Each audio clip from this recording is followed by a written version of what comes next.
പ്രധാനമന്ത്രി നരേന്ദ്രമോദി ദ്വിദിന സന്ദർശനത്തിനായി മൗറീഷ്യസിൽ വിമാനത്താവളത്തിലെത്തിയ പ്രധാനമന്ത്രിക്ക് ഊഷ്മള സ്വീകരണമാണ് നൽകിയത്.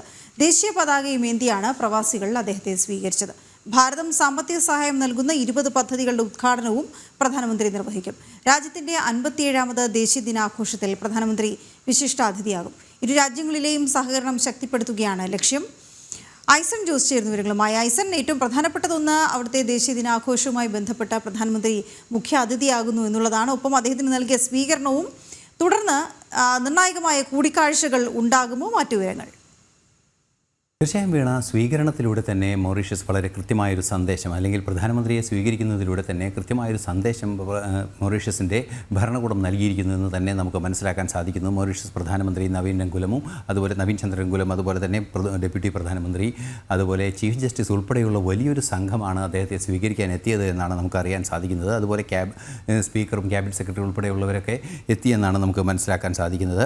തീർച്ചയായും അത് വലിയൊരു സന്ദേശം തന്നെയാണ്. എത്ര കണ്ട് പ്രാധാന്യമുള്ള വ്യക്തിയാണ് തങ്ങൾക്ക് ഇപ്പോൾ അതിഥിയായി എത്തിയിരിക്കുന്നത് എന്ന് ലോകത്തിന് തന്നെ കാണിച്ചു കൊടുക്കുന്ന ഒരു സന്ദേശം കൂടിയാണ് അത്തരത്തിലുള്ളൊരു സ്വീകരണ ചടങ്ങെല്ലാം സംഘടിപ്പിക്കുന്നത്. സ്വാഭാവികമായും നമുക്കറിയാവുന്നതാണ്, ആ സ്വീകരണത്തിന് ശേഷം ഇന്ത്യൻ സമൂഹത്തിൻ്റെ ഒരു സ്വീകരണത്തിന് സമാനമായ ഒരു നടപടി, അല്ലെങ്കിൽ ഒരു സ്വീകരണം തന്നെ, ഒരു അനുമോദനവും എല്ലാം തന്നെ നടന്നിരുന്നു. അതിനുശേഷമാണ് ഇപ്പോൾ പ്രധാനമന്ത്രി മറ്റ് കാര്യങ്ങളിലേക്ക്, ഔദ്യോഗിക കാര്യങ്ങളിലേക്ക് കടന്നിരിക്കുന്നത്. നാളെയാണ് മൗറീഷ്യസിൻ്റെ ഈ ദേശീയ ദിനം ആഘോഷിക്കുന്നത്. നാളെ 57ാം ദേശീയ ദിനം ആഘോഷിക്കുമ്പോൾ പ്രധാനമന്ത്രി നരേന്ദ്രമോദി മൗറീഷ്യസിൻ്റെ ദേശീയ ദിനത്തിൽ വിശിഷ്ടാതിഥിയായി പങ്കെടുക്കുന്നു എന്നതാണ് ഏറെ പ്രാധാന്യമുള്ളൊരു വസ്തുത. മറ്റ് തന്ത്രപ്രധാനമായ നിരവധി കരാറുകളുടെ വിഷയവും അതുപോലെ തന്നെ ഭാരതം തന്നെ ഇടപെടുന്ന നിരവധിയായ വിഷയങ്ങളും നിരവധിയായ കാര്യങ്ങളും മൗറീഷ്യസിനെ സംബന്ധിച്ചിടത്തോളം ഉണ്ട്. ഏറ്റവും സുപ്രധാനമായത് ഭാരതം ഇടപെടുന്ന 20ഓളം ഭാരതത്തിൻ്റെ പിന്തുണയോടെ നടപ്പാക്കുന്ന വികസന പ്രവർത്തനങ്ങൾക്ക് 20ഓളം വികസന പ്രവർത്തനങ്ങൾ സന്ദർശിക്കുകയും അതിൻ്റെ ഉദ്ഘാടനം നിർവഹിക്കുകയും അത്തരത്തിലുള്ള വിവിധ പരിപാടികളിലും അദ്ദേഹം പങ്കെടുക്കുന്നുണ്ട്. ഭാരതം മൗറീഷ്യസിന് നൽകുന്ന പിന്തുണയുടെ എല്ലാ ഘടകങ്ങളും ഉൾപ്പെടുന്നതാണ് ഈ പദ്ധതികളെല്ലാം തന്നെ.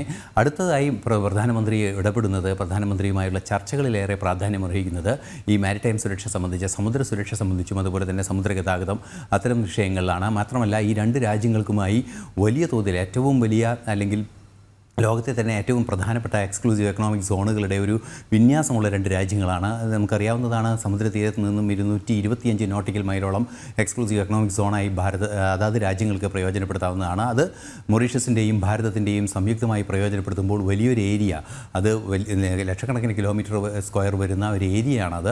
അവിടെ എണ്ണഖനനം ഉൾപ്പെടെയുള്ള വിഷയങ്ങൾ, അല്ലെങ്കിൽ ഏത് രീതിയിലുള്ള നാച്ചുറൽ റിസോഴ്സസിൻ്റെ പ്രയോജനപ്പെടുത്തലാണ് ആ മേഖലയിൽ സാധ്യമാക്കുക, അതെല്ലാം തന്നെ വിശാലമായ രീതിയിൽ നടപ്പാക്കുന്നതിനുള്ള ധാരണകളുണ്ടാകും. അതുപോലെ തന്നെ സുരക്ഷ സംബന്ധിച്ചും, അതുപോലെ ഇൻ്റലിജൻസ് വിവരങ്ങൾ കൈമാറുന്നത്, നാവിക സുരക്ഷ, അതുപോലെ തന്നെ ആ പ്രദേശത്തെ മറ്റൊരു പ്രധാന വെല്ലുവിളിയായ ഇന്ത്യൻ ഓഷ്യനിലെ ആ ഭാഗങ്ങളിലെ പ്രധാനപ്പെട്ട വെല്ലുവിളിയായ കടൽക്കൊള്ളക്കാരുടെ ശല്യം സംബന്ധിച്ചുള്ള വിഷയങ്ങളിലെല്ലാം തന്നെ കാര്യക്ഷമമായി ഇടപെടുന്നതിന് ഭാരതത്തിൻ്റെ നേവിക്കൊക്കെ മികച്ച സൗകര്യങ്ങൾ ഉറപ്പാക്കാൻ സാധ്യമാകുന്ന ഒരു ബേസ് സ്റ്റേഷനായി പ്രവർത്തിക്കാവുന്ന, അല്ലെങ്കിൽ ബേസ് സ്റ്റേഷന് സമാനമായ സൗകര്യങ്ങൾ ഒരുക്കാവുന്ന ഒരു പ്രദേശം കൂടിയാണ് മൗറീഷ്യസ്. അതുകൊണ്ട് തന്നെ അത്തരത്തിലുള്ള സൈനികവും സൈനികേതരവുമായ, അതുപോലെ തന്നെ മർച്ചൻ്റ് നാവിഗേഷനുമായി ബന്ധപ്പെട്ട നിരവധി ധാരണകൾ ഉണ്ടാകുമെന്നാണ് അറിയാൻ സാധിക്കുന്നത്. ഇത്തരത്തിൽ നിരവധിയായ ധാരണകൾ സുരക്ഷ സംബന്ധിച്ചും മറ്റും ഉണ്ടാകും. അതുപോലെ തന്നെ പരസ്പര ധാരണയോടെ പ്രവർത്തിക്കേണ്ട രംഗങ്ങളിലും കൃത്യമായ ഇടപെടലുണ്ടാകും. സാംസ്കാരിക വിനിമയം ഉൾപ്പെടെയുള്ള വിഷയങ്ങളിൽ കാര്യക്ഷമമായ ഇടപെടലുണ്ടാകുമെന്ന് തന്നെയാണ് ഇപ്പോൾ നമുക്ക് മനസ്സിലാക്കാൻ സാധിക്കുന്നത്. ഏറ്റവും സുപ്രധാന വിഷയം, മൗറീഷ്യസ് ഭാരതത്തെ കാണുന്നത് അവരുടെ പ്രശ്നങ്ങൾ ലോകത്തിന് മുന്നിൽ അറിയിക്കുന്നതിനും അവരോടൊപ്പം നിൽക്കുന്നതിനും